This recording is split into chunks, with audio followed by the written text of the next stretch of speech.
महाराष्ट्रात मविया सरकारच्या 2.5 वर्षांच्या काळामध्ये केंद्र सरकार विरुद्ध राज्य सरकार असा संघर्ष आपण अनेकदा पाहिला। याच दरम्यान महाराष्ट्राचे पोलीस महासंचालक सुबोध जयस्वाल यांना सीबीआयच्या संचालकपदी नियुक्त करण्यात आलं।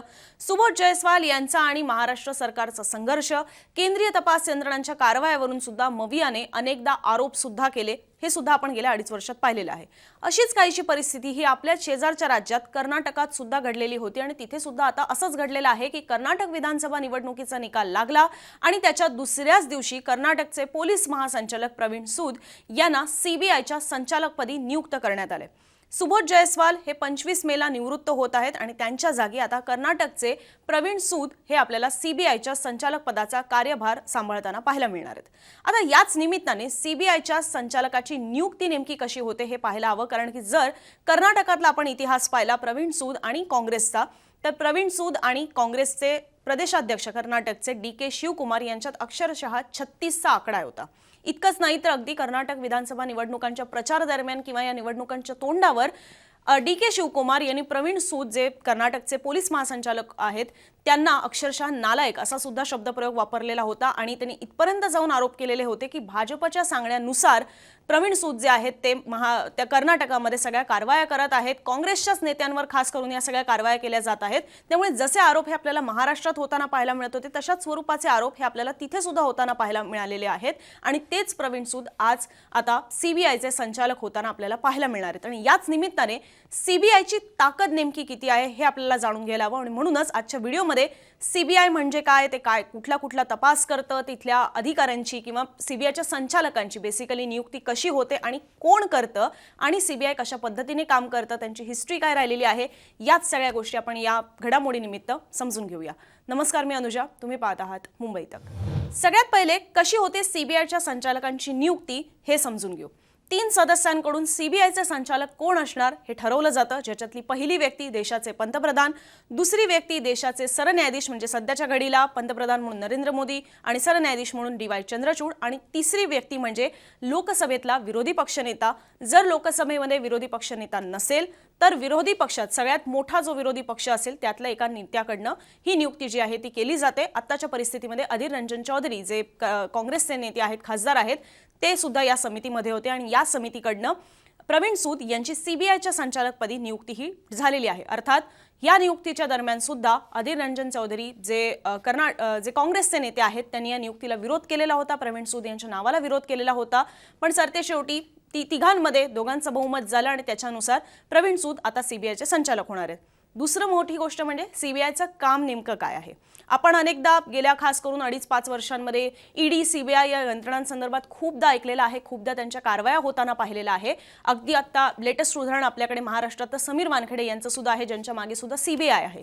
तर ही सीबीआय नेमकी काम काय करते, कुठले प्रकरणं त्यांच्यासमोर जातात, तर त्यातलं सगळ्यात एक मोठं प्रकरण सांगायचं झालं तर भ्रष्टाचाराची प्रकरणं ही सुद्धा सीबीआयकडे जातात, त्याचे तपास सुद्धा सीबीआय मार्फत केले जातात। खास करून केंद्रीय कर्मचाऱ्यांची ही भ्रष्टाचाराची प्रकरणं असतील तर त्यांचे कुठले गैरव्यवहार असतील तर अशा सगळ्या गोष्टींचा तपास हा सीबीआय मार्फत केला जातो। यासोबतच आर्थिक गैरव्यवहार असू देत, बँक बुडालेली असू दे तर त्या संदर्भातला तपास, तस्करी रोखणं, हत्या, या सगळ्या गोष्टींचा तपास जो आहे तो सुद्धा सीबीआय मार्फत होतो। हत्या या संदर्भात बोलायचं झालं तर सुशांत सिंग राजपूतचं प्रकरण सुद्धा सीबीआयकडे गेलेलं होतं, पालघरमधल्या साधूंची जी हत्या झाली तेही प्रकरण सीबीआयकडे गेलेलं होतं। तर अशा सगळ्या ज्या महत्त्वाच्या केसेस असतात याचा सुद्धा तपास हा सीबीआयकडनं केला जातो।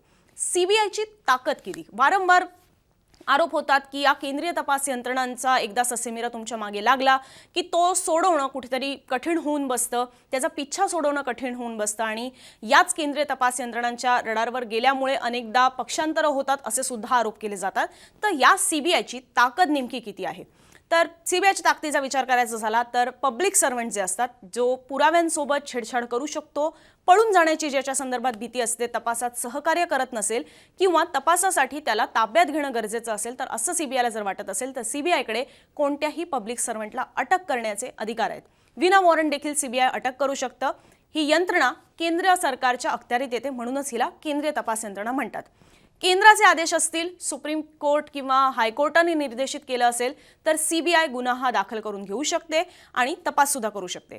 आता एखादं प्रकरण हे राज्यातलं असेल तर काही राज्यांमध्ये सीबीआयला थेट प्रवेश आहे तपासासाठी, तर काही राज्यांमध्ये परवानगीशिवाय सीबीआयला तपास करता येत नाही। याचा अर्थ कदाचित जर हे कन्फ्युजिंग वाटलं असेल तर सीबीआय अर्थात त्यांच्याकडे अनेक प्रकरणं जातात, पण एखादं प्रकरण हे राज्य सरकार या राज्यापुरता मर्यादित असेल आणि तिथे येऊन सीबीआयला रेड्स टाकायचे असतील, तपास करायचा असेल, तर काही राज्य अशी आहेत ज्यांनी सीबीआयला राज्य सरकारच्या परवानगीशिवाय त्यांच्या राज्यात तपास करता येणार नाही असे नियम बनवून घेतलेले आहेत, ज्याच्यामध्ये ठाकरे सरकार असताना उद्धव ठाकरे सरकारने सुद्धा तो नियम केलेला होता। पश्चिम बंगालमध्ये ममता बॅनर्जी यांनी सुद्धा तसा नियम बनवून घेतलेला होता। म्हणजे तसं त्यांनी आदेश जे आहेत ते काढलेले होते की आमच्या राज्य सरकारच्या परवानगीशिवाय तुम्ही ते तपास करू शकत नाहीत। अर्थात जिथे भाजप शासित राज्य आहे तिथे असे कुठले नियम आपण पाहत नाही किंवा असं सीबीआयला थांबवलं जात नाही। जसं महाराष्ट्रात सत्तांतर झालं त्याच्यानंतर सीबीआयला ही परवानगी घेण्याची गरज नाही असा सुद्धा निर्णय शिंदे फडणवीस सरकारने केला आणि आता राज्यातलं एखादं प्रकरण असेल तर सीबीआय थेट येऊन तपास करू शकते, रेड्स टाकू शकते। आता त्यांना राज्य सरकारच्या परवानगीची गरज नाही। याच्यानंतर येतो पुढचा मुद्दा, सीबीआयच्या संचालकांना पगार किती असतो। गेल्या वर्षीच केंद्र सरकारने सीबीआय आणि ईडीच्या प्रमुखांच्या पगारासंदर्भात नवे आदेश जे आहेत ते प्रसिद्ध केले होते आणि यानुसार सीबीआय आणि ईडीच्या प्रमुखांना सचिव स्तरावरचे जे आयएस अधिकारी असतात त्यांच्याप्रमाणे पगार जो आहे तो दिला जातो। सचिव स्तरावरील आयएस अधिकाऱ्याला लेव्हल 17 चा जो असतो तो पगार मिळत असतो। या लेव्हलच्या अधिकाऱ्यांना दर महिन्याला 2.5 लाख रुपये इतका पगार म्हणून दिला जातो। अर्थात याच्यात भत्त्यांचा समावेश नाहीये, भत्ते जर ऍड केले तर तो पगार अर्थातच आणखीन वाढत जाईल। आता सीबीआयचा इतिहास काय आहे, कुठून आलं सीबीआय, तर याच्यासाठी आपल्याला फार ब्रिटिश काळात जावं लागेल, कारण की दुसऱ्या महायुद्धाच्या वेळी भ्रष्टाचारासंबंधी तपास करण्यासाठी ब्रिटिश सरकारने 1941 मध्ये स्पेशल पोलीस एस्टॅब्लिशमेंट तयार केलेलं होतं। 1943 मध्ये स्पेशल पोलीस फोर्स तयार करण्यात आली। युद्ध संपल्यानंतर 1946 मध्ये Delhi special police establishment act लागू करण्यात आला आणि त्याच्यानंतर स्पेशल पोलीस एस्टॅब्लिशमेंट होतं, ज्याला 1963 मध्ये सीबीआय नाव देण्यात आलं। आता यात सीबीआयच्या जे संचालक असतात त्यांच्या कार्यकाळावरून सुद्धा अनेकदा वाद झालेले आहेत। सीबीआय संचालकांचा कार्यकाळ हा खरं तर 2 वर्षांचा असतो, मात्र तो 5 वर्षांपर्यंत वाढवला जाऊ शकतो। आधी हा कार्यकाळ केवळ 2 वर्षांपर्यंतच होता, पण 2021 मध्ये केंद्र सरकारने दिल्ली पोलीस एस्टॅब्लिशमेंट कायद्यात सुधारणा केल्या आणि सीबीआय संचालकांचा कार्यकाळ हा 5 वर्षांपर्यंत वाढवला जाऊ शकतो अशी त्यात सुधारणा केली। सीबीआय संचालक नियुक्त झाला की 2 वर्ष त्यांचा कार्यकाळ असतोच, नंतर समितीला वाटलं तर 1 वर्ष करून तो 3 वर्षांपर्यंत वाढवू शकतात। अशा पद्धतीने त्यांना टोटल 5 वर्षांचा कार्यकाळ हा देऊ शकतात। 2020 मध्ये ईडीचे तत्कालीन प्रमुख संजय कुमार मिश्रा यांचा कार्यकाळ वाढवण्यात आला होता।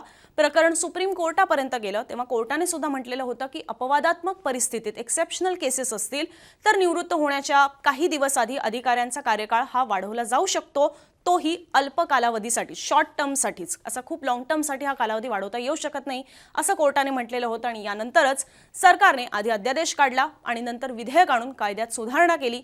यावर सुद्धा संसदेत वाद झालेले होते, पण सरतेशेवटी हा नियम आता सुद्धा लागू आहे की सीबीआय किंवा ईडी या ज्या केंद्रीय तपास यंत्रणा आहेत त्यांच्या संचालकांचा कार्यकाळ आता 5 वर्षापर्यंत वाढवता येऊ शकतो।